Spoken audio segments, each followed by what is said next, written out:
Hi, welcome to AI with Zoe. I'm actually the human behind the avatar, and I'm the person who's put together the avatar and the voice for this channel.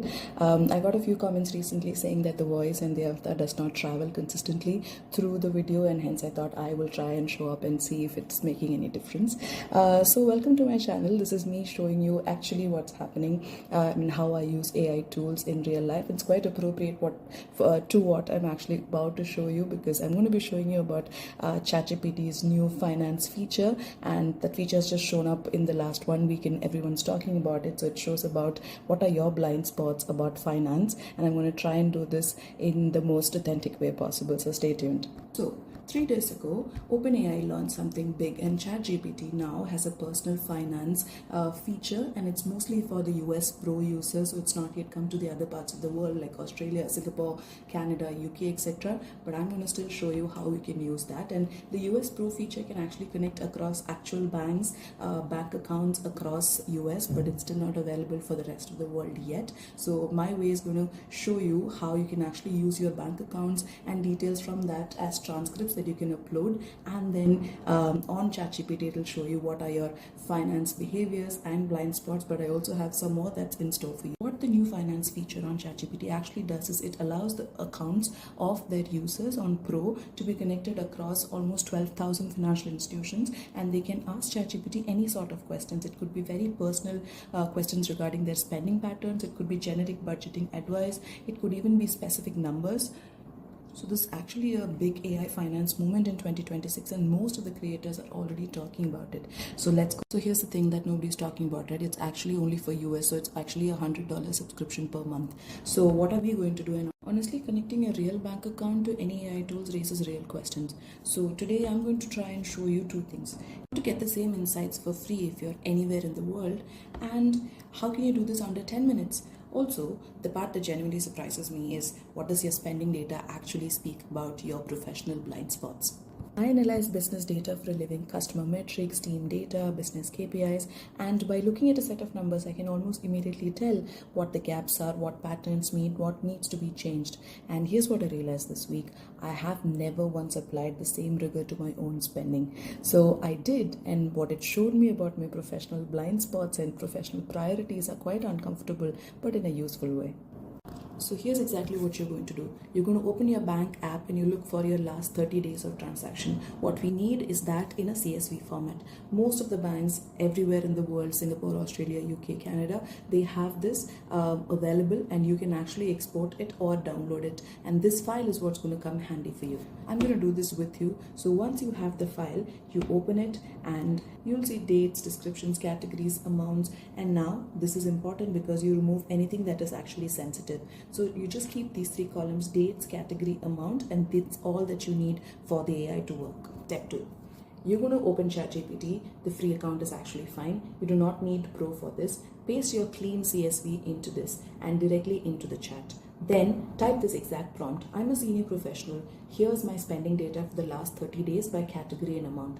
Analyze this the way a business analyst would actually analyze a company's resource allocation. Where is the gap between what a high-performing professional says they invest in and what this data actually shows? What's come back?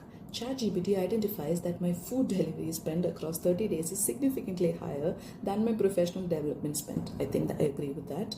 It names this directly. It says that the data suggests I'm investing more in daily comfort than in capability building, and that's not something that I actually want to do more of.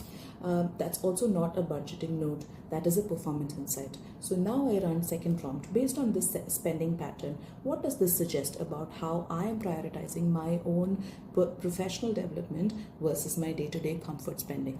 Honestly, I sat with that because it's actually true. The real amount that I spend on learning anything professionally, developing my own skills, is actually much smaller as compared to what I actually earn. And I hadn't seen it all this clearly before I actually looked at the data set.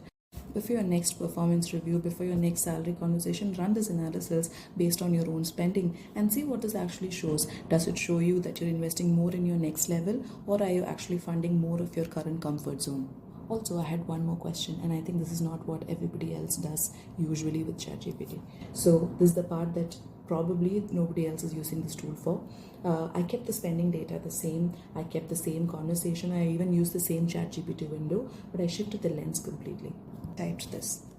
Now shift the lens. Based on the same spending data, what does this pattern suggest I believe about what I deserve? Not what I earn, what I believe I'm worth receiving. And then I waited. What came back actually stopped me. ChatGPT identified a pattern that I hadn't consciously named. It said the data shows consistent investment in appearance, wellness, and immediate comfort, which signals someone who values how they show up externally. But the gap in professional capability investment suggests a belief that external performance is enough and that the work speaks for itself without needing to be actively developed. It called that a confidence pattern with a quiet ceiling. I read that 3 times. And one more prompt, and we are going deeper into this black hole. Who would I need to believe I am? At an identity level. For my spending to automatically reflect as someone who invests in their growth as confidently as they invest in their daily comfort. The response reframed the whole thing. It didn't tell me to spend less on coffee or more on courses. It described an identity, the kind of person who sees investing in their own capability as non-negotiable. The same way they see their mortgage or their health, not as a nice to have or instead a given. So my honest verdict in all of this is that the ChatGPT finance for US is actually genuinely impressive. But real account connection, real data, real time dashboard, using your bank accounts directly into ChatGPT, I won't exactly recommend. You're okay to do it if you're completely comfortable.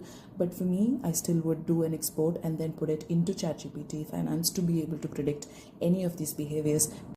If you are in the US and you already have a pro package, this is worth exploring. For everybody else, the CSV works just fine. So what we're doing is exactly the same, and it's identical analytical depth. It's free, it works anywhere, and it almost takes about 10 minutes to set up. So there's no data exposure either. Now, this doesn't need a subscription. It doesn't need a plaid connection either. The inside quality, it's quite genuinely surprising. This is not a budgeting tool, so it doesn't really tell you that you need to cut your spends on your food delivery app. It shows is a pattern. What it cannot do, it's actually not a financial advisor. So who's it actually for? It's actually for any professional who has never looked at their spending data. So this is not really a budgeting app, but this is more like a mirror which actually shows your beliefs around both your professional and your personal wealth growth. Here's what it actually made me think. This is not much to do with the money that you're making and more of a mindset. I'm actually somebody who does analysis of people's performance almost daily. I can look at customer data set and immediately tell you where the blind spot is. I can look at team metrics and name the pattern that's actually causing the ceiling. I've never once turned that clarity onto my own self. Not because I couldn't, but probably I wasn't ready to see what I would actually find. And about high achievers, if you're watching this, you're probably one of them. They're often the last people anyone suspects of quietly underestimating themselves. They look confident, they deliver, they move fast. But underneath that, a lot of us are running on the assumption that our work actually speaks for itself. What this tool showed me is that my spending pattern was actually confirming that assumption. I was investing in showing up well externally while underspending on actively building on what comes next. Your bank statement is not just a financial document, it's actually self-concept. And now you have a way to read it. Here's what I want you to do right now. Not someday, but right now. Export your last 30 days of spending. Remove the sensitive information from it. Keep only category and amount. You can also refer to the template that I have down below, and you can use that as your reference template even. Whatever route you take, you export that data and paste it into ChatGPT, whichever subscription that you have currently. And ask it this. What does this data suggest I believe about what I deserve? Then come back here and tell me what it said. Read every comment, so feel free to drop a line. I've also left a link to a clean CSV file template which you can use to upload your transaction details. This channel helps you figure out new AI tools that drop every week to improve productivity at work, but it also helps you figure out your own self outside work who thinks clearly and has a growth mindset. So stay tuned for the next one. Every week I test out AI tools that drop freshly that week, and I show you them through 2 lenses. One, on how to use them to perform better at work, like we all need, but also use the same tool on how they can sharpen your thinking, deepen your mindset, and help you grow as a person. There is no tech overwhelm, just honest testing.